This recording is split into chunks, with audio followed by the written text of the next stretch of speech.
Someone asked me to explain why Flash is such a powerful mechanic in Magic. So I made this deck. I'm just going to run a quick match against Sparky with it to show you why it is that Flash is so strong. There are these spells here, so that's 20 spells that have Flash in this deck. These do not. This one is an instant, so it kind of counts, but these 12 do not have Flash. But I'm going to try to explain a little bit better why it is that you should be doing things like at the end of your opponent's turn, or after they declare an attack, or times that you could cast an instant, but instead of casting an instant, you cast a different type of card to get a different effect. So, I'll be right back with the gameplay. Alright, let's show off some Flash. I'm going to flash you. Wait a minute. No, that came out wrong. Oh well. So let's start with just a dude. Just a regular old dude playing Magic like normal. Nothing gonna change. Alright, sure. Let's hit him. Yay, 1 damage.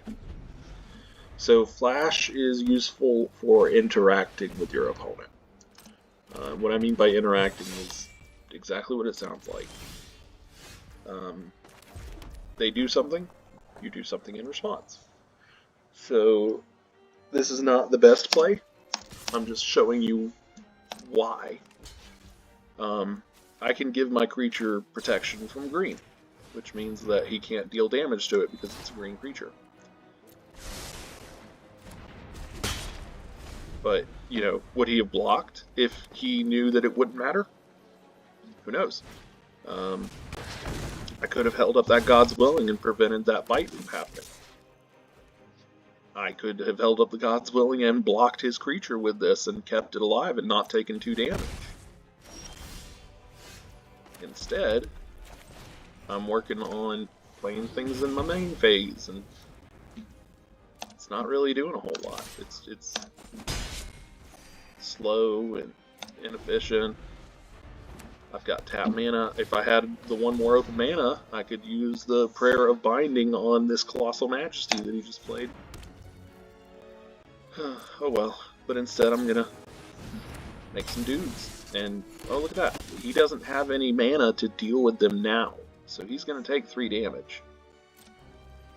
And even better than that, Embercleave. Good. Real good. Thanks, Sparky. I already knew that it was good. That's why I'm trying to tell other people about it. And just like that, he's already down to 12. It's turn 5. Like, this is a slow start for most red decks and stuff like that. This isn't really a red deck. This is a white deck that's got some red splashed into it. But I mean, now I could even... He's ready to block. You know? Let him block. I don't care. Sure, we'll trade a 1-1. You're still going to take 5 damage. So he's got to do something, or he's not going to make it. Alright.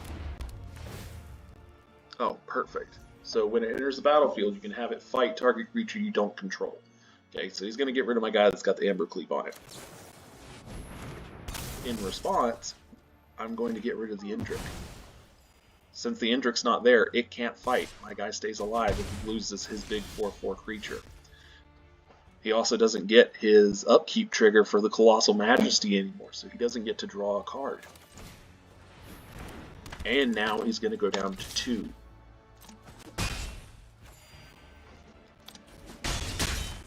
Could I have done all this at sorcery speed by playing them in my main phases and stuff like that? Probably, but like, it's more efficient to do it at the end of turns and in reaction to the things that he's got going on. Alright, I don't have anything that I can do about that. Oh well. I'm still going to gain 2 life. And he's going to hit me with that. So that happens. Whatever. I'm not going to block that. I'm going to keep it up. Alright. At the end of his turn, rather than waiting for my main phase and wasting 2 mana, it costs 2 mana to activate, or 3 mana, sorry. It costs 3 mana to activate this ability. If I did this in my main phase, I don't have any more mana to cast other spells or anything, but if I do it at the end of his turn, now I know what I've got coming up. I don't need that mountain. I mean, I don't even really need these Resolute Reinforcements, but I'm going to keep them. Now I can play both of these spells this turn, or I can equip my thing and still cast this. I have the ability to choose. That's basically what Flash is doing for you, is opening up the ability to choose how things happen. So, let's put Embercleave on him. So now it's a double striker with trample. He's going to take 4 damage. He has to block it or he dies. That means we're going to trade our guys. He loses his upkeep trigger. I get a 1/1. I have enough blockers to beat his blocker. That's fine. That's also fine. Is he going to attack? Look, he attacks. So now, he's going to lose next turn. Now, I'm going to give you a second to see if you can figure that out on your own. I'll give you about 5 seconds.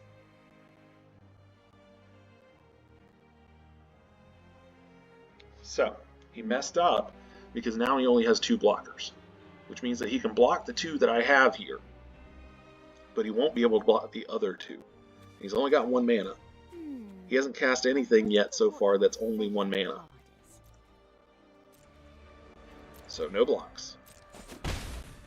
Take the damage, and at the end of his turn, Resolute Reinforcements. So now I have 4 attackers. He can only block 2 of them, so that means even without equipping Embercleave, even without doing anything else, he takes 2 damage, he's going to lose.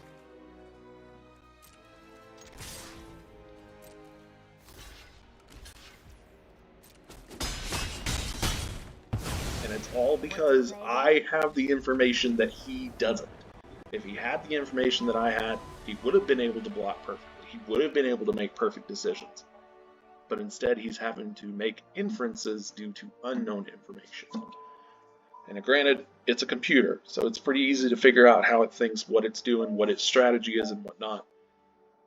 But this works on real people. Trust me. I've played Magic a long time. I've played these Flash decks. I've played against these Flash decks.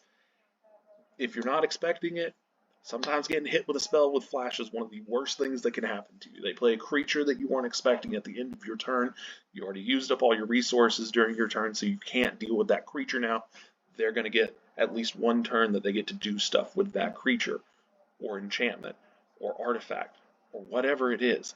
Instant spells. They get to draw a bunch of cards at the end of your turn because you didn't do anything to them. And they're like, I don't have to waste a spell interacting with my opponent. I can just increase the amount of options that I have in my hand. That's like a blue player's dream. That's why a lot of people hate blue players. It's not because they're countering things. That's part of the interaction. But it always feels like a blue player has an answer to everything. And part of the reason they have that answer to everything is because they're able to do things at the end of other people's turn and interact with them, draw more resources, get more interactions, have the ability to say, not this, not now, not right now, no. So hopefully this was helpful on why it is that you should be interacting with your opponent, casting spells with Flash at the end of your opponent's turn, using them to interact with things that they do, and just making it so that you're using mana more efficiently. If there's still questions that you have, or anything that I was unclear about, let me know. I'll see what I can do. This was just the best way that I could think of to explain it right now. This is 9 Echo MTG, signing off.